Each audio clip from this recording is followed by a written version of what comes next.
Hey everyone, the new rules for real estate agent commissions have been out for about 5 or 6 months now, maybe a little longer.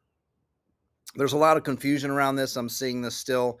In this video, I want to try to help educate you so you understand what the choices are. I hope when you walk away from this, I hope you understand there are choices. It's not just one way to do something.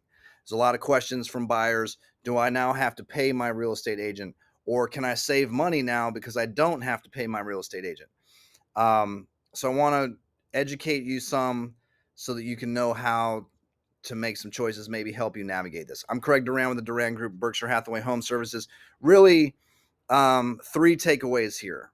And I'm going to dig a little deep into this. But number one, representation is not compensation, meaning if you're represented by a real estate professional, which means they're going to provide a suite of services for you, that doesn't mean that is different from how much they are paid for those services.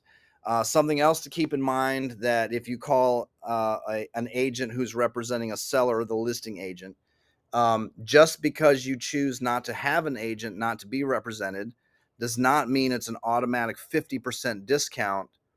The seller, that in many cases is not the case. Possibly, but is not the case.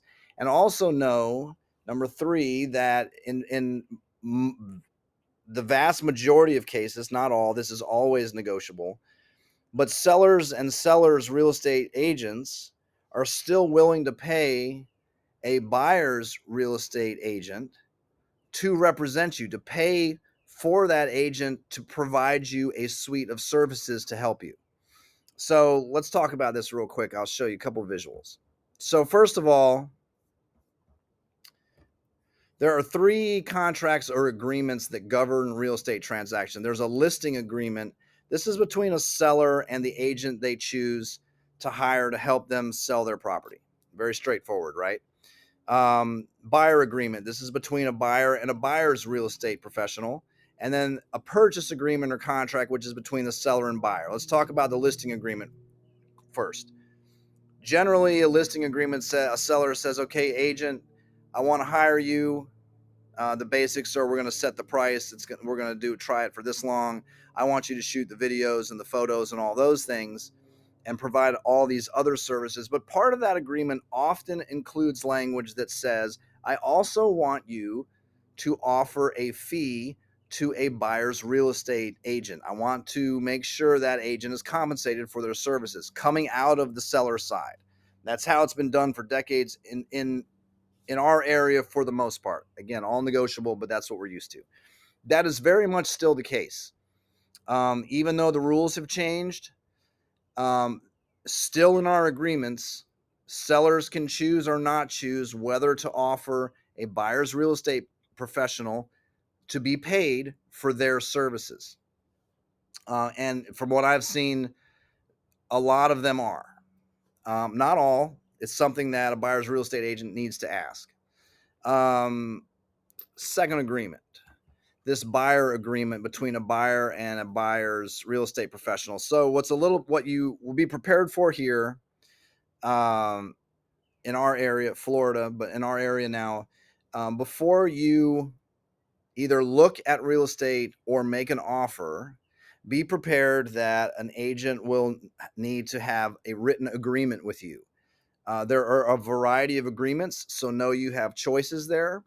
But agents, we face stiff fines if we don't have this in place, so we're required to ask and have something in place before we can move forward. So remember, back to what I said earlier, you can, and this has happened because I've received a number of phone calls now and gotten transactions to closing from buyers who have called me. I've been working with a seller, and a buyer calls me and says, hey, I want to make an offer. I don't have an agent, thinking that they're going to get essentially a 50% discount off the fee. A couple things that I had to understand. Okay, if you don't have an agent, I understand that. Do you want to be represented by an agent? Is the first thing to figure out. So if they don't want to be represented by an agent, that's fine, no problem. We have forms for that. I'm now not representing you. Or do you want to be represented, and are you still expecting a discount? Who's going to pay for the services of the agent that's helping you as the buyer? And let's talk about what those services can look like, and what you would be giving up or not. These are, I'm not going to go through all these, but this is if I was starting with a buyer from the very, very beginning who didn't know what they wanted to buy yet. We would go through initial consultations so I could understand what they're looking for. I would educate you on the market and current trends. I would talk about the process, timelines, potential obstacles, help you with mortgages, or help you with lending, financing options if you needed to. Finding things. There's all kinds of different ways we do that, not only in the MLS to see what's for sale, but off-market properties. There's a variety of ways we do that. We would provide market analysis of things. We would look for HOA rules, fees, and restrictions. We would look at red flags. I mean, there's a lot that we bring to the table to help here. But here, let's pretend we're back to that scenario and buyer calls me and says, hey, I want to make an offer on that. So I don't need those first set of services, but I do need you to draft and submit the offer. I'm not even going to talk about the competitive pricing and terms. If most agents, that this is part of what we get paid for. So if you don't want representation, you want a discount on the fee, you don't want to pay for services, then you will need to, as a buyer, be prepared to draft your offer. You'll be prepared to negotiate, strategize. You'll be the one who will, in your paperwork, include the contingencies, inspections, financings, appraisals that you want. You would have to do your own analysis of the property, which oftentimes a buyer like that will do. Fine. You would want to come up with your own strategies based off multiple offer situations or not. There would be no agent explaining the purchase agreement to you or the addendums needed. And there are a lot of those. I'm going to show you that in a second. You very likely would have to get your own documents signed, either wet signatures or setting up your own electronic signatures. That's part of what we do. You will have to keep track of your own deadlines and contingency periods to avoid breaches of contract once you get to contract, if you get to one. You would be losing out on anybody recommending real estate attorneys, helping you with earnest money deposits, helping you schedule inspections, helping you order surveys, helping you order appraisals. And I mean, I'll go on and on. These are just some of the services that a real estate professional would provide. So remember, if you say, hey, I don't have an agent, okay, do you want the services of an agent? Because the seller still, on the seller side of things, is still often willing to pay for those services, because it helps a seller to have a buyer represented so that everything will be more smooth. It's 17% of contracts that get put together don't make it to closing. And in a tough market, it may even be higher than that. It's really in a seller's interest to have a buyer that's being helped and guided through the process to keep everything together. But again, I'm not suggesting this is a have to. Just understand, if you say, I don't want to be represented, fine. Those are the things you would give up. And also understand that the agreement, let's pretend now I'm representing the seller. I have an agreement with the seller for my fee. It doesn't necessarily mean, again, everything's negotiable, but very often it doesn't necessarily mean that there's just a 50% discount if I'm the only agent involved.